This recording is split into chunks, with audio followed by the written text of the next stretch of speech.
তিন বোন তাদের মার সাথে মিলে চালায় তাদের খানদানি বিরিয়ানির ব্যবসা, কিন্তু এক এমএলএ তাদের থেকে প্রায় ৩ লাখ টাকার বিরিয়ানি নিয়ে দেয় মাত্র ১০,০০০ টাকা। তাই তারা বাধ্য হয়ে বাকি টাকা উদ্ধার করতে সাহায্য নিতে যায় এক উকিলের। আর এখানেই বাধে আরো বড় বিপদ, কারণ এই উকিলকে আগে থেকেই খুন করা হয়েছিল। এবার খুনের দায়ে ফেসে যাওয়ার ভয়ে এই ৪ জন মিলে পাকাতে থাকে লাশ গুম করার আজব আজব সব প্ল্যান, যা দেখে হাসতে হাসতে পেট ব্যথা হয়ে যাবে আপনার। মুভির নাম জলিও জিমখানা।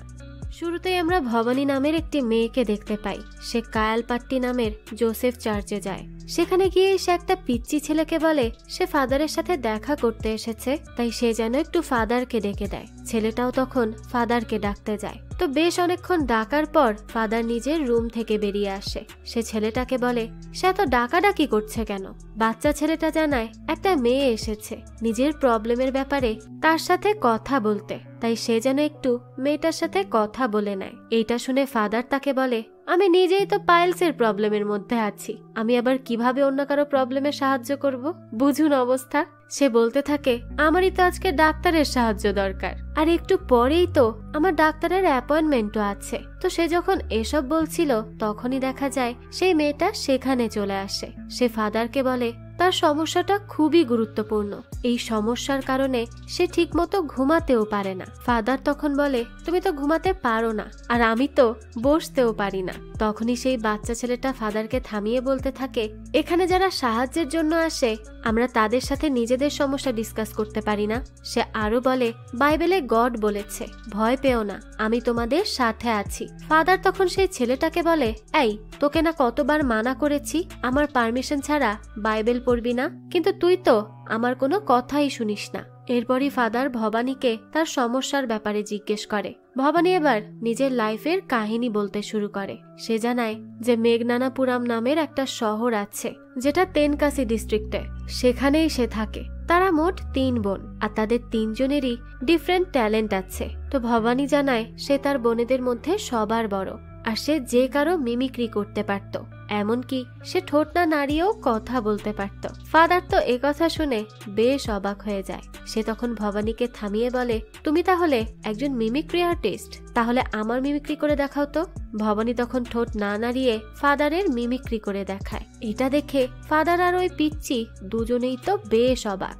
এরপরই ভবানী তার ছোট বোনেদের কথা বলে। তার এক বোনের নাম শিবানী আর এক বোনের নাম ইয়াঝিনী। শিবানী রোবোটিক্স নিয়ে বিভিন্ন এক্সপেরিমেন্ট করে। রোবোটিক্সে তার গোল্ড মেডেলও আছে। সে রোবটের মাধ্যমে মৃত ছাগল, কুকুর, এমনকি মুরগিরও বডি নাড়াতে পারে। সে নিজের এইসব রোবোটিক্স এক্সপেরিয়েন্সের জন্য অনলাইনেও বেশ ফেমাস। এই কথা শুনে ফাদার বলে তাহলে তোমার বোনকে কবরস্থানে যেতে বলো, মৃত ব্যক্তিকে তুলে তার বডি চালাতে বলো, তাহলে তো সে আরো ফেমাস হয়ে যাবে। কিন্তু ভবানী তার কথায় পাত্তাই দেয় না।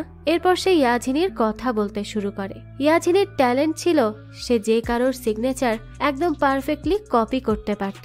সে তো রিপোর্ট কার্ডে নিজের বাবার সিগনেচার থেকে শুরু করে গভর্নমেন্টের বিভিন্ন সিগনেচারও নকল করে ফেলে। তাই ভবানী বলে ইয়াঝিনী খুবই ট্যালেন্টেড, কিন্তু ফাদার তখন বলে এটাকে ট্যালেন্ট বলে না, এটাকে জালিয়াতি বলে। এবার ভবানী নিজের মা চেলাম্মার কথা বলতে শুরু করে, যার ট্যালেন্ট ছিল সে ননস্টপ রেডিওর মতো বকবক করতে পারত। তো এইসব শুনে ফাদার বলে এই ফ্যামিলি তো পুরোটাই ফ্রড দিয়ে ভরা। এরপর সে আরো বলে তাহলে তুমি চার্চে আমার মতো পাইলস রোগে ভোগা এক ফাদারের কাছে এসেছো এই জন্য যাতে গডের কাছে আমি তোমার জন্য ক্ষমা প্রার্থনা করি। ভবানী তখন বলে না, এমনটা মোটেই নয়। এরপর সে বলে ফাদার কিন্তু তার গল্প বলাতে ডিস্টার্ব করছে, যদি সে এমন আরো করে তাহলে কিন্তু ভবানী আবারও নিজের গল্প প্রথম থেকে বলতে শুরু করবে। ফাদার তো এবার খুবই বিপদে পড়ে যায়। তাই সে কোনো মতে বলে ঠিক আছে তুমি শুরু করো, আমি আর তোমাকে ইন্টারাপ্ট করব না। ভবানী এরপর তার এক মামার কথা বলে, যাকে তারা সবাই মাতাল মামা বলে ডাকত। তারপর ভবানী নিজের দাদার কথা জানায়। তার নাম ছিল থাঙ্গাস্বামী। সে একজন বিরিয়ানি স্পেশালিস্ট। হাইওয়ের পাশে তার নিজস্ব একটা বিরিয়ানির হোটেলও ছিল, যার নাম ছিল ভেলিয়াক্কারান বিরিয়ানি, যেটা অনেক বেশি জাঁকজমকপূর্ণ ছিল।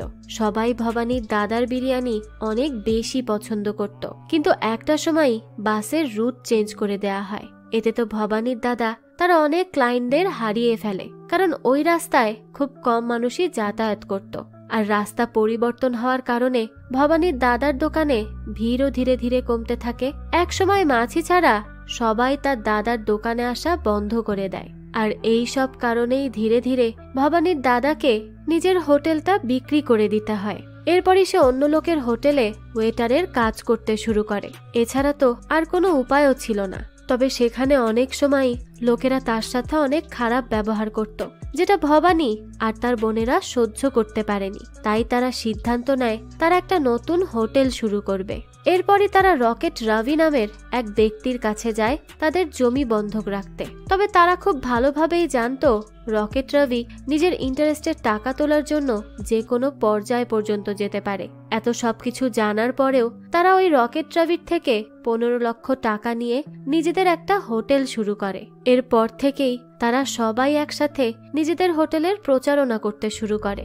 তারাও তাদের হোটেলের নাম দিয়েছিল ভেলিয়াক্কারান বিরিয়ানি। শিবানী তো তার সোশ্যাল মিডিয়ায় লাইভে গিয়ে তাদের হোটেলের প্রচারণা করতে থাকে। সবাই তো বেশ এক্সাইটেড ছিল।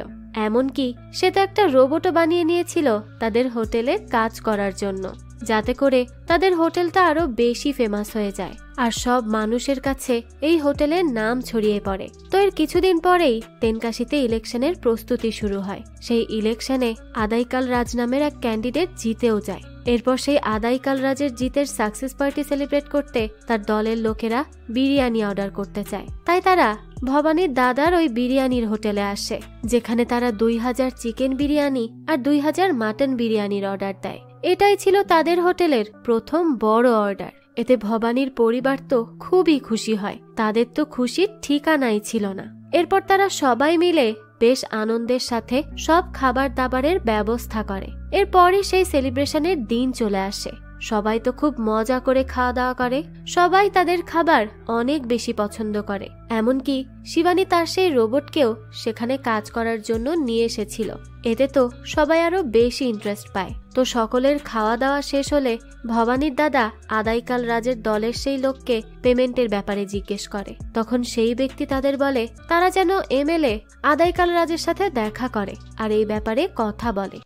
হ্যালো এভরিওয়ান, ভিডিওর এই পর্যায়ে কথা বলবো মোস্ট বেট নিয়ে। এখানে বিনোদনের দুনিয়া একদম অন্যরকম। এতে সবথেকে জনপ্রিয় একটি গেম হলো প্লিঙ্কো, যে গেমে আপনাদের জন্য রয়েছে মজার মজার সব সারপ্রাইজ। এটি আপনাকে দেবে এক নতুন অভিজ্ঞতা। আপনি যদি গেমিং পছন্দ করেন তাহলে মোস্ট বেটে রয়েছে দারুণ সব ইন্টারঅ্যাক্টিভ গেম। এখানেই পাবেন লোভনীয় রিওয়ার্ড ও আকর্ষণীয় সুযোগ। মোস্ট বেটে রয়েছে বিকাশ, নগদ, রকেট উপায় এবং অন্যান্য অনলাইন পেমেন্ট অপশন, যা দিয়ে সহজেই লেনদেন করা যায়। সঙ্গে আছে 24/7 কাস্টমার সাপোর্ট। এই প্ল্যাটফর্মে লাইভ ইভেন্ট স্ট্রিমিং দেখার সুযোগও রয়েছে। নিচের প্রোমো কোড RECAP555 ব্যবহার করে রেজিস্ট্রেশন করুন এবং প্রথম ডিপোজিটে পেয়ে যান বিশেষ অফার ও free spin. So don't miss this exciting opportunity. তো এরপরই তারা সকলে চলে যায় এমএলএর সাথে দেখা করতে, কারণ এতগুলো টাকার ব্যাপার। তো তখন তারা নিজেদের পেমেন্টের জন্য তাকে রিকোয়েস্ট করে। ভবানীর মা বলে তারা তাদের বিশ্বাস করে কোনো অ্যাডভান্স না নিয়েই অর্ডারটা কনফার্ম করে দিয়েছিল। সে এটাও জানায় তারা এই হোটেলটা শুরু করেছে নিজেদের জমি বন্ধক রেখে। এছাড়াও এটাই তাদের প্রথম বড় অর্ডার। তখনই দেখা যায় এমএলএ চেকবুকে টাকার পরিমাণ লিখে সেটা তাদের দিয়ে দেয়। ভবানীর দাদা তখন দেখতে পায় সেখানে শুধুমাত্র 10,000 টাকার অ্যামাউন্ট দেয়া আছে, যেখানে তাদের অর্ডার ছিল 2.5 লক্ষ টাকারও বেশি। তাই সে এটা দেখে খুবই অবাক হয়। এরপর সে যখন এই ব্যাপারে এমএলএ কে জিজ্ঞেস করে, তখন সে বলে তোমরাই প্রথম হোটেল যারা রুলিং পার্টির থেকে টাকা পাচ্ছ, বুঝেছো? তাই এটাই তোমাদের জন্য অনেক বেশি। চুপচাপ এই টাকা নিয়ে এখনই এখান থেকে চলে যাও। ভবানীর দাদা তখন বলে আমি যদি এই চেকটা নেই তাহলে সবাই জানবে আপনি আমাকে 10,000 টাকা দিয়েছেন, কিন্তু আমি যদি চেকটা ফেরত দিই তাহলে সবাই জানবে আমি আপনাকে 2,64,500 টাকা দয়া করেছি। এই কথা বলে সে ওই চেকটা ছুঁড়ে ফেলে সেখান থেকে চলে যায়। তার এই কথা শুনে তো এমএলএ অনেক বেশি রেগে যায়। তখনই এমএলএর লোকেরা ভবানীর দাদাকে বেশ মারধর করে, এমনকি তাদের হোটেলের ট্রাকটাও তারা জ্বালিয়ে দেয়। তখন ভবানীর দাদার ঘাড়ে প্রচন্ড আঘাত লাগার কারণে তার রক্তনালী ড্যামেজ হয়ে যায়। এরপরই দৃশ্য চলে আসে বর্তমানে। ভবানীর লাইফের এই কাহিনী শুনে তো ফাদার এবার কাঁদতে শুরু করে। সে বলে তোমার গল্পে হিরো কখন আসবে? ভবানী তখন আবারও নিজের কাহিনী কন্টিনিউ করে। এখানে আমরা পুনগুন্ডারান নামের এক লয়ারের সাথে পরিচিত হই। সে এমএলএর বিরুদ্ধে একটা কেস ফাইল করে, যেখানে সে এমএলএর ফেক মেডিকেল ক্যাম্পের বিরুদ্ধে অভিযোগ করে। সে জানায় এমএলএ মিথ্যা মেডিকেল ক্যাম্প করে সেখান থেকে গরিব অসহায় মানুষদের প্রেসক্রিপশনের নাম করে সাদা কাগজে সিগনেচার নিয়ে নেয়। এরপরই ফ্রড ভাবে তাদের থেকে তাদের সমস্ত জমি নিজের নামে করে নেয়। তার এই লুটপাটে 28 জন লোক ভিকটিম হয়েছে এ পর্যন্ত। গরিবদের টাকা আত্মসাৎ করার জন্য গুন্ডারান এমএলএর শাস্তি দাবি করে। কোর্ট থেকে জানানো হয় কিছুদিন পরে এই মামলার রায় দেয়া হবে। এই সুযোগে গুন্ডারান এমএলএর বিরুদ্ধে আরও প্রমাণ সংগ্রহ করা শুরু করে। এভাবে এমএলএর সমস্ত কালো ধান্দা সে ধীরে ধীরে বন্ধ করে দিতে থাকে। পরের দৃশ্যেই আমরা দেখি টিভিতে ব্রেকিং নিউজে বলা হচ্ছে গুন্ডারান এখন তামিলনাড়ুর সিএম এর বিরুদ্ধে কেস ফাইল করেছে, যেখানে সে সিএম এর বিরুদ্ধে 4000 কোটি টাকা দুর্নীতির অ্যালিগেশন এনেছে, যেটা কিনা বন্যা দুর্গত মানুষদের সাথে স্ক্যাম করা হয়েছিল। এমএলএ কে তখন আমরা সিএম এর সাথে দেখতে পাই। এমএলএ সিএম কে বলতে থাকে ও এতদিন আমার পেছনেই লেগেছিল আর এখন আপনার পেছনে লেগেছে। তখন সিএম তো বেশ চিন্তিত হয়ে যায় আর জানায় গুন্ডারান অলরেডি 2 জন মিনিস্টারকে জেলে পাঠিয়েছে। এমএলএ তখন সিএম এর কাছে অনুরোধ করে বলে সে যেন তাকে আর একটা বার সুযোগ দেয়, সে গুন্ডারানের সমস্ত কর্মকাণ্ড বন্ধ করে দিবে। সিএম তখন এমএলএ কে বলে গুন্ডারানের এই সমস্ত কেস ক্লোজ করে দাও, নয়তো ওকে রাস্তা থেকে সরিয়ে ফেলো। এরপর এমএলএ নিজের লোকেদের মাধ্যমে একজনকে ঠিক করতে শুরু করে যে গুন্ডারানকে রাস্তা থেকে সরিয়ে দিবে। তো এরপরই তারা পট্টু ভবানী নামের এক লোককেই কাজ দেওয়ার সিদ্ধান্ত নেয়, যে কিনা এর আগে 49টা মার্ডার করেছিল। এমএলএর লোকেরা তখন পট্টুর সাথে দেখা করতে চলে যায়। পট্টু তো খুব ভাব নিয়ে বলতে থাকে সে খুব সহজেই গুন্ডারানকে রাস্তা থেকে সরিয়ে ফেলবে, তারা যেন কোনো চিন্তা না করে। এদিকে ভবানীর দাদার অবস্থা ধীরে ধীরে আরো খারাপ হতে থাকে। ডাক্তার ভবানীকে জানায় যদি 24 ঘন্টার মধ্যে ভবানীর দাদার সার্জারি করা না হয় তাহলে হয়তো তার দাদা কোমায় চলে যাবে, তাও সারা জীবনের জন্য। আর এই সার্জারি করতে সর্বমোট 25 লক্ষ টাকার প্রয়োজন। এরপরই ভবানী আবারও রকেট রবির কাছে সাহায্যের জন্য চলে যায়। রকেট রবি জানায় সে নিজের ব্যাংক অ্যাকাউন্ট থেকে ভবানীকে এই টাকাটা ট্রান্সফার করে দিবে। তো এর কিছুক্ষণ পরই দেখা যায় ভবানীর অ্যাকাউন্টে টাকা চলে আসে। ভবানীও সেটা নিয়ে দ্রুত হসপিটালে যায় আর তার দাদার সার্জারির জন্য সেখানে জমা করে দেয়। এরপরই সে রকেট রবিকে ধন্যবাদ জানানোর জন্য ফোন দেয়, কিন্তু রকেট রবি জানায় সে ভবানীকে কোনো টাকা পাঠায়নি। সে বলে আমি যখন শুনেছি তোমার দাদা একটা পলিটিশিয়ানের সাথে ঝামেলা করেছে আর হসপিটালে চলে গিয়েছে, তখনই আমি সিদ্ধান্ত নিয়েছিলাম আমি এই ব্যাপারে একদমই ইন্টারফেয়ার করব না, এ কারণে আমি তোমাকে কোনো টাকা পাঠাইনি। এরপরই রকেট রবি ভবানীকে হুমকি দেয় আর বলে তোমাদের আমি যে 15 লাখ টাকা দিয়েছি সেটা যদি ইন্টারেস্টের সাথে আমাকে ফিরিয়ে না দাও তাহলে আমি তোমাদের সবাইকে পথে বসিয়ে ছাড়বো। তো ভবানী যখন নিজের পরিবারকে এই ব্যাপারে জানায় সবাই তো অনেক বেশি চিন্তিত হয়ে পড়ে। আর যখন তারা এসব ব্যাপারে কথা বলছিল তখনই এমএলএর লোকেরা সেখানে চলে আসে। তারা ভবানীকে বারবার ফোন করছিল কিন্তু ভবানী সেটা রিসিভই করছিল না। তারা তখন বলতে থাকে আমরা পট্টু ভবানী নামের এক লোককে হায়ার করেছিলাম আমাদের একটা অপারেশনের জন্য, সে সেই কাজ করার জন্য 25 লক্ষ টাকা চার্জ করেছিল। এরপরই ও আমাদের নিজের অ্যাকাউন্ট নাম্বার দিয়ে দেয়, যেহেতু ওর নামও পট্টু ভবানী আর তোমার নামও ভবানী, আবার ওর অ্যাকাউন্ট নাম্বার লাস্টে 90 আর তোমার অ্যাকাউন্টের লাস্ট নাম্বার 09। তাই আমার লোকেরা ব্যাংক থেকে টাকা পাঠানোর সময় ভুল করে তোমাদের অ্যাকাউন্টে টাকা পাঠিয়ে দিয়েছে, তাই পট্টু ভবানীর 25 লাখ টাকা তোমার অ্যাকাউন্টে চলে গেছে। সবাই তো এবার বুঝতে পারে যে কিভাবে তাদের অ্যাকাউন্টে টাকাটা এসেছিল। এমএলএর লোকেরা তখন ভবানীদের কাছ থেকে টাকাটা ফেরত চায়। তখন ভবানীরা জানায় তারা তাদের দাদার সার্জারির জন্য সেটা খরচ করে ফেলেছে। এমএলএর লোকেরা তো তখন তাদেরকে 24 ঘন্টার সময় দেয় ওই টাকাটা ফিরিয়ে দেওয়ার জন্য। তারা বলে যদি ভবানীরা এই সময়ের মধ্যে টাকা ফিরিয়ে দিতে না পারে তাহলে তাদের বাড়ি সহ পরিবারের সবাইকে ওরা জীবিত জ্বালিয়ে দিবে। এই সব কিছুতে ভবানীর পরিবার তো অনেক বেশি চিন্তিত হয়ে পড়ে। তারা বুঝতে পারছিল না কিভাবে তারা টাকাটা ম্যানেজ করবে, তাও আবার এত অল্প সময়ের মধ্যে। এর মধ্যেই ভবানীর দাদারও অপারেশন সাকসেসফুল হয়ে যায়, তার জ্ঞান ফিরে আসে। তখনই তার দাদা তাদেরকে লয়ার গুন্ডারানের সাথে দেখা করতে বলে। সে বলে গুন্ডারান অন্যায়ের বিরুদ্ধে সব সময় প্রতিবাদ করে, সে তো এমএলএর বিরুদ্ধে কেসও লড়ছে, তাই ভবানীরা যেন তার সাথে গিয়ে দেখা করে, একমাত্র সেই তাদের এই বিপদ থেকে উদ্ধার করতে পারে। তো গুন্ডারান কোন হোটেলে থাকে এটাও ভবানীর দাদা তাদেরকে জানায়। এরপর তারা সবাই সেই হোটেলে চলে যায়। ভবানীর মা রিসেপশনিস্টকে বলে তারা গুন্ডারানের কাছের আত্মীয় আর তারা তার সাথে দেখা করতে এসেছে। এটা শুনে রিসেপশনিস্টও তাদের সেখানে অ্যালাউ করে দেয়। তো যখন তারা গুন্ডারানের রুমে যায় তারা দেখে গুন্ডারান টিভি দেখছে। তো এরপরই তারা নিজেদের সমস্ত প্রবলেম তাকে বলতে থাকে, কিন্তু গুন্ডারান তো কোনো রেসপন্সই করে না। তখন তারা গুন্ডারানের কাছে এগিয়ে যায়। সেই সময়ই তারা দেখতে পায় যে গুন্ডারান তো নড়াচড়া কিছুই করছে না, সে একভাবে টিভির দিকেই তাকিয়ে আছে। এটা দেখে ইয়াজিনি ভয়ে ভয়ে বলে, গুন্ডারান কি মরে গেছে? সকলেই তো এই কথা শুনে অনেক বেশি প্যানিকড হয়ে যায়। ভবানীর মা বলতে থাকে, যার আমাদের বাঁচানোর কথা ছিল সেই তো মরে পড়ে আছে, এখন আমাদের কি হবে? ভবানীরা তো অনেক বেশি চিন্তিত হয়ে পড়ে, কেননা গুন্ডারানের মৃত্যুর জন্য তো সবাই তাদেরকেই দায়ী করবে, কারণ এই রুমে তো এখন শুধুমাত্র তারাই আছে।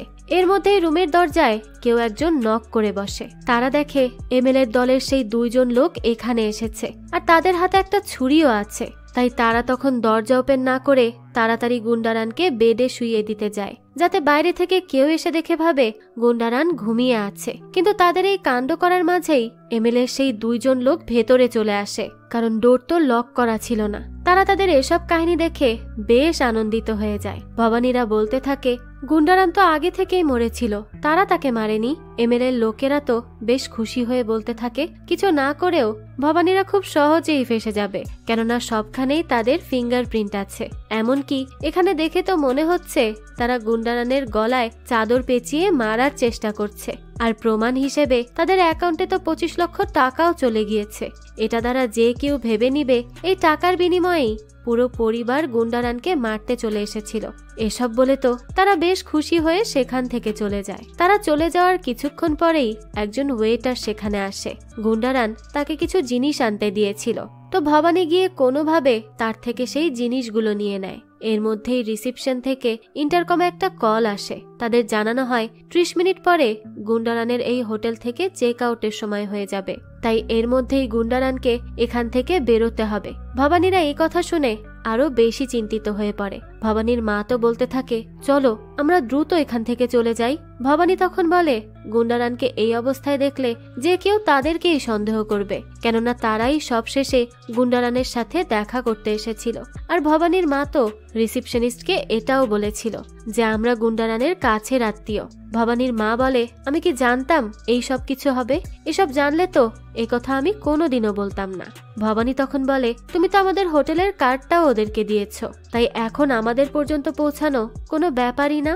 ভবানী বলে, পুলিশ এসে পোস্টমর্টেম করার আগেই আমাদের গুন্ডারানের বডি এখান থেকে নিয়ে যেতে হবে, আর সবার সামনে এমন অ্যাক্ট করতে হবে যাতে সবাই গুন্ডারান এখনো জীবিত আছে এটাই ভাবে। এরপরই তার বডি দূরে কোথাও নিয়ে যেয়ে ফেলে দিতে হবে। এরপর তারা সবাই মিলে ভাবতে থাকে কিভাবে তারা বডিটা বাইরে নিয়ে যাবে। ফাইনালি তারা একটা বুদ্ধি পেয়ে যায়। তারা চেয়ারের চাকা খুলে একটা জুতোর পেছনে লাগিয়ে নেয়। এরপরই গুন্ডারানকে সেই জুতো পরিয়ে দেয়। এরপর গুন্ডারানের হাতের সাথে ফেভিকলের আঠা লাগিয়ে তার হাতে একটা ল্যাগেজও ধরিয়ে দেয় আর তার চোখে একটা সানগ্লাস পরিয়ে দেয়। তারপর তারা সবাই গুন্ডারানকে কোনোভাবে ধরে সেখান থেকে বের হতে থাকে। বাইরে বেরিয়েই একটা লোকের সাথে তাদের দেখা হয়ে যায়, যে কিনা তাদের দিকেই তাকিয়েছিল।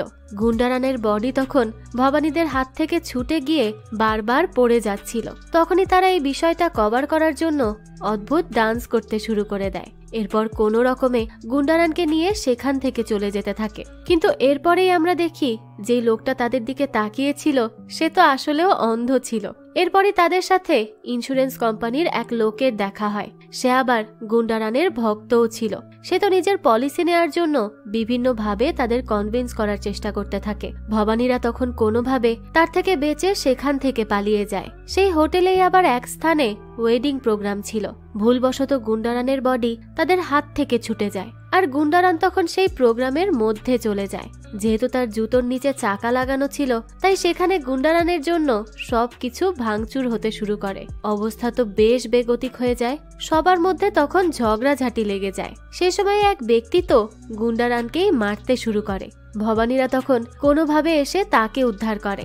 এদিকে গুন্ডারানের অ্যাসিস্ট্যান্ট তো বারবার তাকে ফোন করেই যাচ্ছিল, কিন্তু গুন্ডারান তো ফোনই রিসিভ করে না। তাই সে বুঝতে পারে নিশ্চয়ই কোনো একটা গন্ডগোল হয়েছে। তাই সে আরভি হোটেলে যাওয়ার সিদ্ধান্ত নেয়। সে ভবানীর মাতাল মামার গাড়িতেই লিফট নেয় সেখানে যাওয়ার জন্য।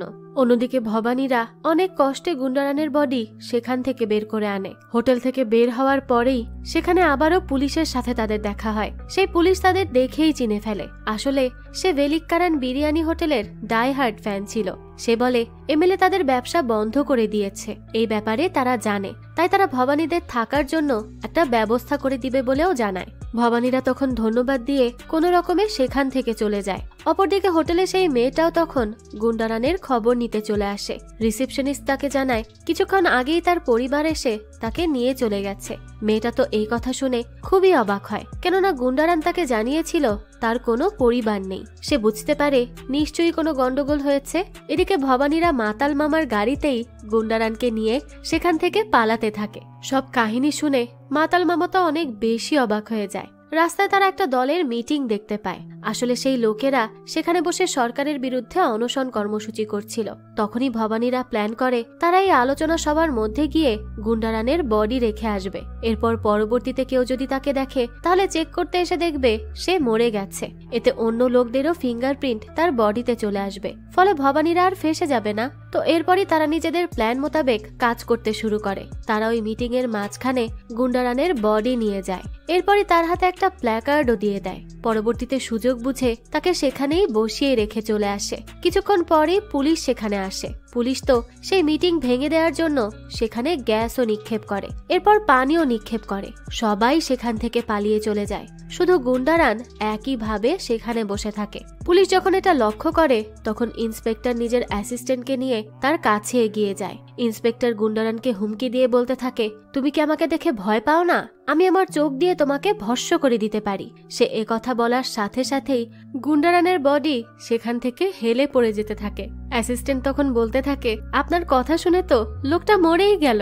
ইন্সপেক্টর নিজেও তো অনেক বেশি অবাক হয়ে যায়। অ্যাসিস্ট্যান্ট তখন বলে, হয়তো এই লোকটা ওই অনশন গ্রুপের অনেক নামি দামি কেউ। যদি ওরা নিজেদের দলের লোকের এই অবস্থার ব্যাপারে জানতে পারে তাহলে তো আপনাকে সহ আপনার পুরো পরিবারকে উড়িয়ে দিবে। ইন্সপেক্টরও তো এবার এই কথা শুনে বেশ ঘাবড়ে যায়। তারা এবার সিদ্ধান্ত নেয় তারা গুন্ডারানের বডি এখান থেকে সরিয়ে ফেলবে। পরের দৃশ্যে আমরা দেখি সিএম এমএলএ কে ডেকে পাঠায়। সে তাকে জিজ্ঞেস করে গুন্ডারানকে এমএলএ কখন মেরে ফেলেছে। এমএলএ জানায় সে 9টার দিকে কাজ সেরেছে। সিএম তখন বলে, যদি 9টার দিকে ও মরে যেয়ে থাকে তাহলে কিভাবে অনশন হরতালের লোকেদের সাথে সেখানে যুক্ত হয়েছিল। এমএলএ তো এই কথা শুনে খুবই অবাক হয়ে যায়। তখনই তারা টিভিতে দেখতে পায় গুন্ডারান সেই প্ল্যাকার্ড হাতে ওই মিটিং এ বসে আছে। এমনকি কোনো কিছুই তাকে সেখান থেকে সরাতে পারেনি। এই ঘটনাটা পুরো মিডিয়াতে ভাইরালও হয়ে যায়। সিএম তো এসব দেখে এমএলএর উপর অনেক বেশি রেগে যায়। এদিকে ভবানীরা বাড়ি ফিরে বেশ নিশ্চিন্তেই কাজ করছিল। তখনই তাদের বাড়ির কলিং বেল বেজে ওঠে। তারা দেখে মাতাল মামা এসেছে। তবে মাতাল মামা নিজের সাথে গাড়িতে করে গুন্ডারানকেও নিয়ে এসেছিল। সকলেই তো এটা দেখে পুরো শকড হয়ে যায়। মাতাল মামা বলে, যখন সে ফিরে আসছিল তখন সে রাস্তায় পুলিশের গাড়ি দেখতে পায়। পুলিশেরা রাস্তার পাশে দাঁড়িয়ে কথা বলছিল, আর ওই গাড়ির ভেতরে গুন্ডারান ছিল। তাকে দেখতে পেয়েই মাতাল মামা নিজের গাড়িতে তুলে নিয়েছে, কেননা তার ধারণা ছিল ভবানীরা গুন্ডারানকে অনেক মিস করছে। সবাই তো তার এই কথা শুনে পুরোই হতাশ হয়ে যায়, কিন্তু তাদের তো আর কিছু করারও ছিল না। তাই তারা ভাবতে থাকে পরবর্তীতে তারা কিভাবে গুন্ডারানের থেকে পিছু ছাড়াবে। তারা গুন্ডারানকে নিয়ে এবার ট্রেন স্টেশনে চলে যায়। সেখানে গিয়ে তারা তাকে একটা ট্রেনে উঠিয়ে দেয়, এমনকি তার মুখভঙ্গিও পরিবর্তন করে স্মাইল ফেস বানিয়ে দেয়।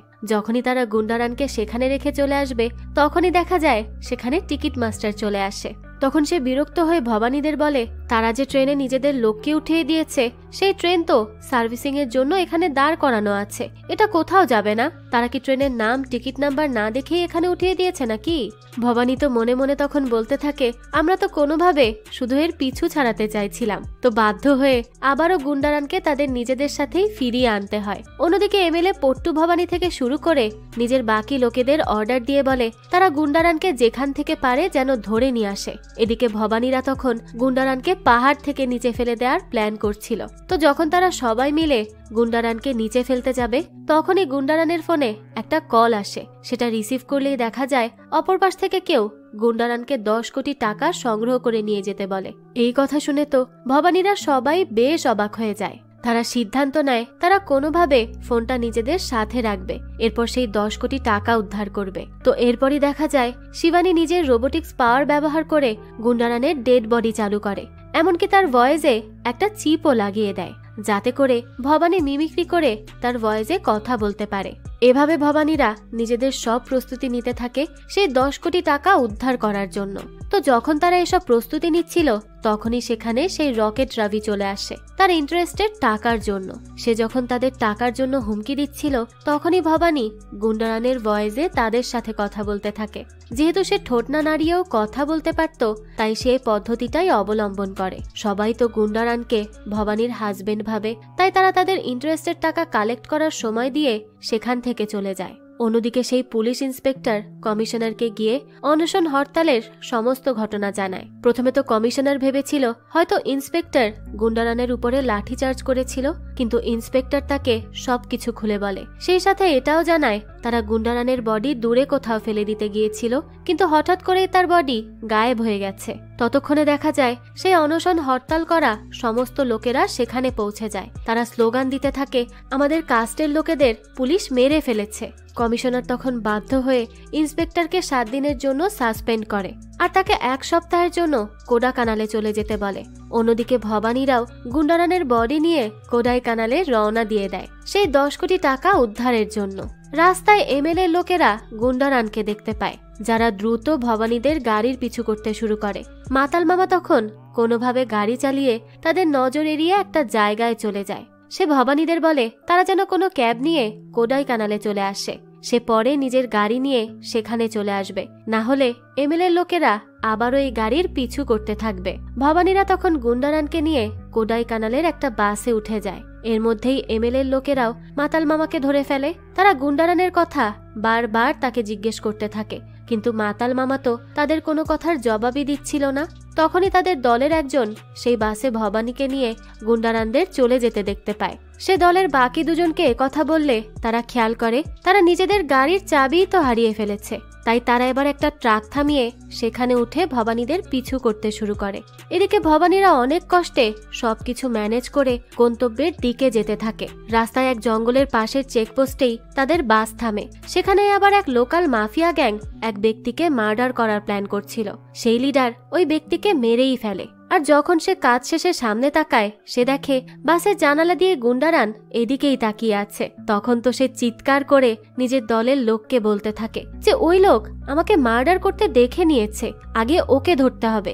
এর মধ্যেই বাস ছেড়ে দেয়। ঠিক তখনই মাতাল মামাও নিজের গাড়ি নিয়ে সেখানে চলে আসে। আর সেই মাফিয়া দল আবারও মাতাল মামার গাড়িতে করেই ভবানীদের পেছন পেছন যেতে শুরু করে। কিছুক্ষণ পরেই তাদের বাসের যাত্রা বিরতি দেয়া হয়।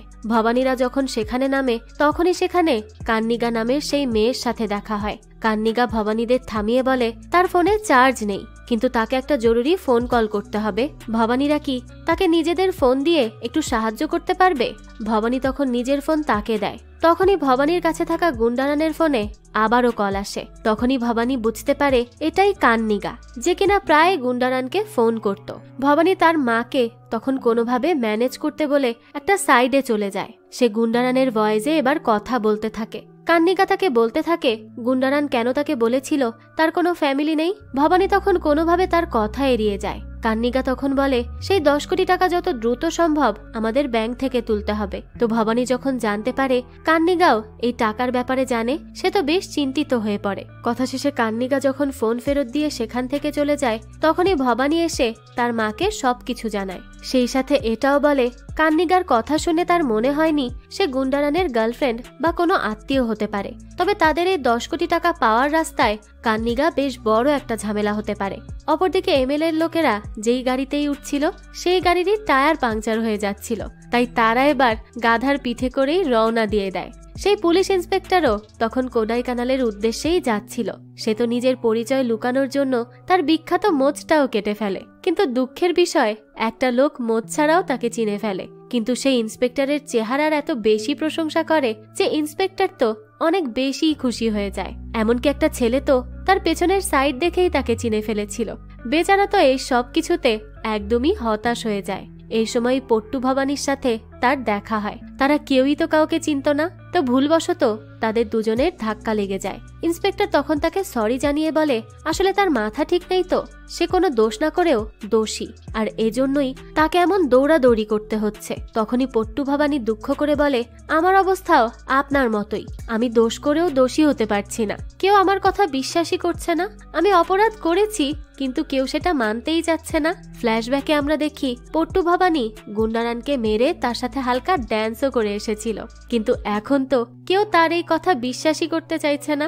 পরের দৃশ্যেই আমরা দেখি পট্টু ভবানী আর এমএলএর লোকেরা সেই বাসে উঠে যায়। তারা শিবানী আর ইয়াজিনীকে অজ্ঞান করে গুন্ডারানের বডি নিয়ে সেখান থেকে পালিয়ে একটা পার্কে চলে আসে। অন্যদিকে ভবানী আর তার মা এসে দেখতে পায় গুন্ডারানের বডি সেখানে নেই। তারা তখন কোনোভাবে শিবানী আর ইয়াজিনীকে জাগিয়ে তোলে। এরপরে তারা গুন্ডারানকে খুঁজতে বেরিয়ে পড়ে। অন্যদিকে এমএলএর চেলা তখন তাকে ভিডিও কল করে। পট্টু ভবানী বলে এখন আমি আপনাদের সবাইকে ডেমো দেখাচ্ছি যে কিভাবে আমি গুন্ডারানকে মেরে ফেলেছিলাম। সে একটা ইঞ্জেকশনের মধ্যে বিষ ঢুকিয়ে সেটা গুন্ডারানের ঘাড়ের কাছে ঢুকিয়ে দেয়। আড়াল থেকে ভবানীরাও এই সব কিছু দেখে নেয়। এমএলএ তখন নিজের লোকেদের বলে তারা যেন গুন্ডারানের পুরো বডিতে মদ ছিটিয়ে দেয়, যাতে সকলে ভাবে সে মদের ওভারডোজে মারা গিয়েছে। তো তারাও কথা মতো কাজ করে।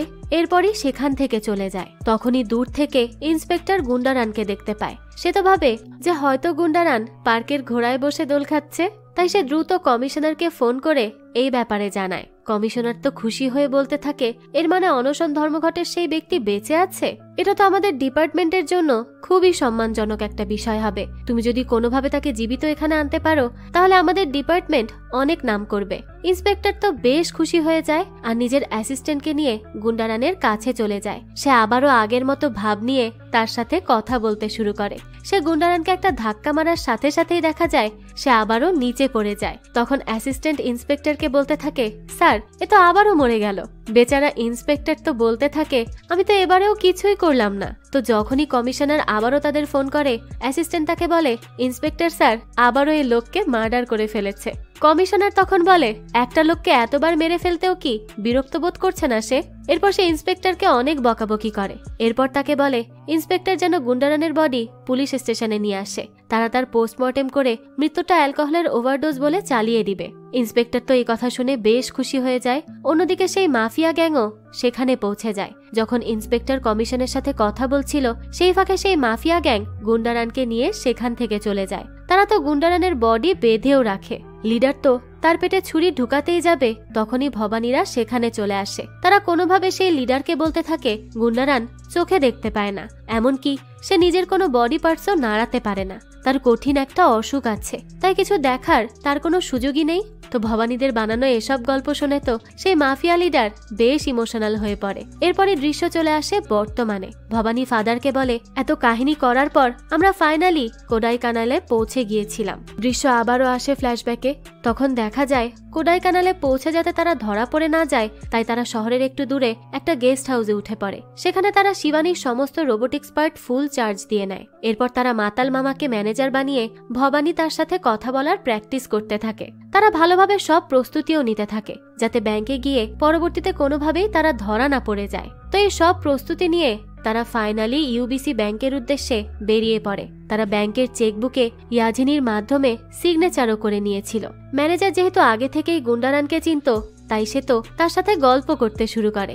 ভবানীরা তো অনেক কষ্টে নিজেদের প্ল্যানের দিকে এগিয়ে যায়। ম্যানেজার তখন গুন্ডারানকে আরো একটা জায়গায় সিগনেচার করতে বলে। ভবানী আর তার মা তখন ম্যানেজারের মাইন্ড অন্যদিকে ডাইভার্ট করে আর এই ফাঁকে শিবানী সিসি ক্যামেরা কভার করে নেয় আর ইয়াজিনী গুন্ডারানের সিগনেচার নকল করে দিয়ে দেয়। এই সময় কান্নিকা বারবার গুন্ডারানকে ফোন করে যাচ্ছিল, কিন্তু ভবানী তো বারবারই সেটা কেটে দিচ্ছিল। তো তাদের সিগনেচার শেষে গুন্ডারানের সব প্রসিডিওরও শেষ হয়ে যায়। এখন তো এখানে কান্নিগার সাইন দরকার। এই কথা শুনে তো ভবানীরা সবাই অনেক বেশি অবাক হয়ে যায়। ম্যানেজার তখন জানায় এটা কান্নিগা আর গুন্ডারানের জয়েন্ট অ্যাকাউন্ট ছিল, তাই দুজনের সিগনেচার ছাড়া টাকা উঠানো সম্ভব না। সবাই তো এই কথা শুনে শকড হয়ে যায়। তারা বুঝতে পারে তাদের প্ল্যান ফ্লপ হয়ে গেছে, তাই তারা সেখান থেকে চলে যাওয়ার সিদ্ধান্ত নেয়। কিন্তু যখনই তারা ব্যাংক থেকে বের হয়ে চলে যাচ্ছিল তখনই সেখানে কান্নিগা চলে আসে। ভবানীরা তখন কোনোভাবে তার নজর এড়িয়ে গুন্ডারানকে নিয়ে সেখান থেকে পালিয়ে যায়। কান্নিগা তখন ম্যানেজারের থেকে গুন্ডারানের এখানে আসার ব্যাপারটা জানতে পারে, তাই সে দৌড়ে বাইরে চলে যায় তাকে খোঁজার জন্য। কিন্তু তার আগেই ভবানীরা তাকে সেখান থেকে নিয়ে চলে যায়। দৃশ্য চলে আসে বর্তমানে। ভবানী ফাদারকে বলতে থাকে, আমরা বুঝতে পেরেছিলাম কান্নিগা যতদিন আমাদের রাস্তায় থাকবে ততদিন আমরা কখনোই 10 কোটি টাকা হাতে পাবো না। তাই আমরা ভাবছিলাম কান্নিগাকে মেরে ফেললে সব সমস্যার সমাধান হয়ে যাবে। এই উদ্দেশ্যে আমরা ওকে ফোনও করেছিলাম। তো দৃশ্য চলে যায় আবারও ফ্ল্যাশব্যাকে। ভবানী গুন্ডারানের ভয়েস নকল করে কান্নিগাকে ফোন করে। সে তাকে গ্লাস হাউস নামের একটা জায়গায় আসতে বলে। ঠিক তখনই সেখানে কান্নিগা চলে আসে। আসলে সে আগে থেকেই তাদের ফলো করে এখানে চলে এসেছিল। সে বুঝতে পেরে যায় যে ভবানী গুন্ডারানের ভয়েস নকল করে তাকে ফোন করেছিল। কান্নিগা তখন গুন্ডারানকে বলতে থাকে কিভাবে তার সামনে কেউ এমন একটা কাজ করতে পারে আর সে চুপচাপ বসে আছে। এই সময়ই কান্নিগা লক্ষ্য করে গুন্ডারান তো মারা গেছে। সে ভাবে হয়তো টাকার লোভে ভবানীরাই এ কাজ করেছে। তখনই তো ভবানী তাকে প্রথম থেকে সমস্ত ঘটনা খুলে বলে। সব শুনে তো কান্নিগা অনেক ইমোশনাল হয়ে যায়। সে বলে গুন্ডারান মিলিয়নার না যেমনটা তোমরা ভাবছো, আর না এই অ্যাকাউন্টের সমস্ত টাকা তার। এরপরই সে আসল কাহিনী বলতে শুরু করে। কান্নিগা বলে বিখ্যাত পাপেটার সান্ধেয়া কেস মাদুরাই হাইকোর্টে যখন অনুষ্ঠিত হয়েছিল তখন থেকে এই কাহিনী শুরু। দৃশ্য চলে যায় আরো পাস্টে, যেখানে গুন্ডারানকে আমরা সান্ধেয়ার সেই কেসটা লড়তে দেখি। সান্ধেয়ার পাপেট শোর উপরেই তার পরিবার নির্ভর করত। 17 মে স্কাইপ টিভি রিপোর্টার কান্নিগা যখন সান্ধেয়ার ইন্টারভিউ নিতে গিয়েছিল তখন হঠাৎই সে অজ্ঞান হয়ে যায়। এরপর তাকে এমএলএর সেই মেডিকেল ক্যাম্পে নিয়ে যাওয়া হয় তার চেকআপের জন্য। সেখানে সান্ধেয়ার থেকেও একটা ব্ল্যাঙ্ক পেপারে সাইন করিয়ে নেওয়া হয় তার ফ্রি ট্রিটমেন্টের কথা বলে। কিন্তু পরবর্তীতে এমএলএ সেই হসপিটাল থেকে ফ্রি ট্রিটমেন্ট দিতে বারণ করে দেয়। এরপর যখন সে মেডিকেল ইন্স্যুরেন্সের ব্যাপারে কথা বলতে যায় তখন সে জানতে পারে এমএলএ সেই মেডিকেল ক্যাম্প থেকে তার অজান্তেই তার থেকে তার সমস্ত মেডিকেল পলিসি নিয়ে নেওয়া হয়েছে। সান্ধেয়া বলে সে তাদের এই কাজ মিডিয়ার সামনে এক্সপোজ করে দিবে। এমএলএ এটা শোনার পরই সান্ধেয়ার কার অ্যাক্সিডেন্ট করায়। সে নিজেই তাকে গাড়ি চাপা দেয়। এতে সান্ধেয়া সেখানেই মারা যায়। এই ঘটনার জন্য এমএলএর বিরুদ্ধে কেস করে গুন্ডারান। আর এই সমস্ত ঘটনার সাক্ষী দিয়েছিল কান্নিগা। তখন পেরুমাল নামের এক লয়ার এমএলএর পক্ষে এই কেস লড়েছিল। সে প্রমাণ করে দেয় যে এই ঘটনা কোনো মার্ডার ছিল না, বরং শুধুমাত্র একটা অ্যাক্সিডেন্ট ছিল। পুলিশরাও তার পক্ষে সাপোর্ট দেয়। এ কারণে এমএলএর কোনো শাস্তিই হয় না। মিথ্যা উইটনেসের ভিত্তিতে সে জামিনও পেয়ে যায়। এরপরই সান্ধেয়ার পরিবারকে এমএলএর হাত থেকে বাঁচানোর জন্য গুন্ডারান তাদেরকে একটা পরিত্যক্ত বিল্ডিং এ শিফট করে দেয়। সে তাদের সব সময় অনেক সাহায্য করত। পরবর্তীতে যখন এমএলএ নিজের ইলেকশনের প্রস্তুতি নিচ্ছিল আর অন্যায়ভাবে টাকা সাপ্লাই করছিল তখন গুন্ডারান সেই টাকাগুলো উদ্ধার করে গরিবদের মাঝে সেই টাকাগুলো বিলিয়ে দেওয়ার জন্য। এরপর তারা ইউবিসি ব্যাংকের ম্যানেজারের সাহায্যে এই টাকাটা ওই ব্যাংকেই রাখে। গুন্ডারান আগেই ভেবেছিল এমএলএ তার কোনো ক্ষতি করে দিতে পারে, তাই সে কান্নিগার সাথে জয়েন্ট অ্যাকাউন্ট ওপেন করে যাতে এমএলএ তার কোনো ক্ষতি করে দিলে কান্নিগা যেন এই টাকাগুলো তুলে ভিকটিমদের পরিবারকে দিতে পারে। তো ভবানীরা যখন এই সমস্ত ঘটনা জানতে পারে তারা তো অনেক বেশি ইমোশনাল হয়ে যায়, কেননা তারা বুঝতে পেরেছিল সেই 28টা পরিবারকে বাঁচানোর জন্য এই 10 কোটি টাকাই তাদের সম্বল। তাই তারা সবাই একসাথে এই টাকা তুলে সেই পরিবারদের দেওয়ার সিদ্ধান্ত নেয়। তারা গুন্ডারানের বডি নিয়ে আবারও ব্যাংকের উদ্দেশ্যে এবার বেরিয়ে পড়ে। কিন্তু যখন তারা যাচ্ছিল তখনই তাদের এমএলএ দেখে নেয়। সেও পুজো করতে তখন সেই জায়গায় গিয়েছিল। এমএলএ আর তার দল গুন্ডারানের পিছু করতে শুরু করে। এদিকে ভবানীরা ব্যাংক বন্ধের আগেই দ্রুত সেখানে পৌঁছানোর চেষ্টা করতে থাকে। অন্যদিকে ম্যানেজার আর তার পিএ সিসিটিভি ফুটেজ চেক করে বুঝতে পারে ভবানীরা ফ্রড করতে এখানে এসেছিল। তাই তারা পুলিশকে কল করার সিদ্ধান্ত নেয়। অপরদিকে গুন্ডারানকে ইন্সপেক্টরও দেখে নেয়, তাই সেও তার পিছু করার সিদ্ধান্ত নেয়। সে তো এমএলএ থেকে এর জন্যই লিফট চায়, কিন্তু এমএলএ লোকেরা তাকে মেরে সেখান থেকে চলে যায়। এদিকে ম্যানেজারও লোকাল পুলিশদের নিয়ে ভবানীদের খুঁজতে বেরিয়ে পড়ে। ভবানীদের গাড়ি আবারও রাস্তায় এক জায়গায় অ্যাক্সিডেন্ট করে। এরপরে দৃশ্য পরিবর্তন হয় আর আমরা তাদের সবাইকে একটা পরিত্যক্ত বাড়িতে বাধা অবস্থায় দেখতে পাই। এমএলএ ফাইনালি তাদেরকে ধরে এখানে এনেছিল, কিন্তু সে গুন্ডারানকে তাদের সাথে সেখানে খুঁজে পায়নি। তাই সে রেগে বলে গুন্ডারান আমার 10 কোটি টাকা চুরি করেছে, তাই আমি ওকে মেরে ফেলার প্ল্যান করেছিলাম, আর তোমরা ওকে এখানে এনে মজা মাস্তি করছো। সকলেই তখন তাকে বোঝানোর চেষ্টা করে যে গুন্ডারান মারা গেছে, কিন্তু সে তো কারো কথাতেই বিশ্বাস করছিল না। এই সময়ই আমরা কান্নিগাকে গুন্ডারানের বডি নিয়ে সাইডে দাঁড়িয়ে থাকতে দেখতে পাই। আসলে সেই তার বডি সরিয়ে ফেলেছিল, কিন্তু হঠাৎই তার হাত থেকে ছুটে গিয়ে হুইল চেয়ার সহ গুন্ডারানের বডি নিচে চলে আসে আর তার হুইল চেয়ারে বেঁধেই এমএলএ উল্টে পড়ে যায়। এমনকি এমএলএ লোকেরাও তার কাছে আসতে পারে না। তার আগেই তারা নিজেরাই বিভিন্ন জিনিসের সাথে পা বেঁধে পড়ে যেতে থাকে। কিছু না করেও গুন্ডারান সেই ফাইটে জিতে যাচ্ছিল। এই ফাঁকে ভবানীরা সবাই নিজেদের ছাড়িয়েও নেয়। এরপরই তারা সান্ধেয়ার সেই পাপেটের মতো গুন্ডারানের বডিতে দড়ি লাগিয়ে নেয়। এরপর পাপেট শোর মতো তারা গুন্ডারান শো করতে থাকে। সবাই একসাথে তার বডি পরিচালনা করতে থাকে। ম্যানেজার আর অ্যাসিস্ট্যান্টও তখন সেখানে চলে আসে। তারাও তো এই ফাইট সিন দেখতে থাকে, কিন্তু একসময় এমএলএ গুন্ডারানকে গুলি করে বসে। এরপরই সে সিএম কে ফোন করে খুব গর্ব করে বলতে থাকে, আমি এখন নেক্সট সিএম, কেননা আমি গুন্ডারানকে নিজ হাতে মেরে ফেলেছি। তখনই সে দেখতে পায় তার সামনে সমস্ত রিপোর্টাররা দাঁড়িয়ে আছে, আর সবাই তার এই সমস্ত কথা ভিডিও রেকর্ডও করে নেয়। সকলেই ভেবে নেয় এমএলএ গুন্ডারানকে মেরে ফেলেছে। এভাবেই তার সব খেলা শেষ হয়ে যায়। এদিকে ম্যানেজারও গুন্ডারানের সব টাকা ব্যাংক থেকে তোলার পারমিশন দিয়ে দেয়। ভবানীরা তখন অনেক সম্মানের সাথে গুন্ডারানের ফিউনারেলের আয়োজন করে। এরপর তারা সেই সমস্ত টাকা ভিকটিমদের পরিবারকেও দিয়ে দেয়। দৃশ্য চলে আসে বর্তমানে। ফাদার তখন বলে গুন্ডারান মারা গিয়েও সে 28টা পরিবারের মাধ্যমে সে সবসময় বেঁচে থাকবে। ভবানী বলে এভাবে কারো মৃতদেহ ব্যবহার করার জন্য সে খুবই গিল্টি ফিল করছে, তাই সে এখানে গডের কাছে মাফ চাইতে এসেছে। ফাদার তখন বলে তাদের কর্মের মাধ্যমেই তাদের প্রায়শ্চিত্ত হয়ে গেছে, আর সে ভবানীকে ধন্যবাদও জানায় তার জীবনের এত সুন্দর কাহিনী তার কাছে শেয়ার করার জন্য। তখন আরো একজন ব্যক্তি আসে নিজের জীবনের কাহিনী ফাদারের সাথে শেয়ার করতে, কিন্তু ফাদার তখন তাড়াতাড়ি সেখান থেকে চলে যায়, কারণ তাকে যে তার ডাক্তারের কাছে যেতে হবে। তো এরপর থেকেই সে একটা নির্দিষ্ট টাইম সেট করে দেয় তার কাউন্সিলিং পাওয়ার জন্য, যাতে করে সে তার নিজের কাজও করতে পারে আর সবার মন রক্ষা করে তাদেরকে সাহায্যও করতে পারে। তো এরই সাথে এই গল্পটাও এখানেই শেষ হয়ে যায়। এই তো ছিল আজকের একটা মজার গল্প। এই গল্পটা আপনাদের কাছে কেমন লেগেছে সেটা অবশ্যই আমাদেরকে কমেন্ট করে জানাবেন। যদি এতটুকুও ভালো লেগে থাকে তাহলে একটি লাইক দিয়ে যাবেন। আর হ্যাঁ, আমাদের এই চ্যানেলে কিন্তু প্রতিনিয়তই নতুন নতুন ভিডিও আপলোড করা হয়। সেই সব ভিডিওর আপডেট পেতে আমাদের চ্যানেলটিকে সাবস্ক্রাইব করে বেল আইকনে অল দিয়ে রাখতে কিন্তু ভুলবেন না। আর একটা কথা, আপনারা আমার মতো মুভি লাভারদের জন্য আমরা নিয়ে এসেছি সুলভ মূল্যে নেটফ্লিক্সের সাবস্ক্রিপশন, যেটি পেয়ে যাবেন আমাদের ফেসবুক পেজ এইচবি শপে। পেজের লিংক ডেসক্রিপশন বক্সেই দেয়া আছে। আজকে তাহলে এই পর্যন্তই, আবারও হাজির হব নতুন কোনো ভিডিও নিয়ে। সেই পর্যন্ত সবাই ভালো থাকবেন আর আমাদের চ্যানেলের সাথেই থাকবেন। ধন্যবাদ।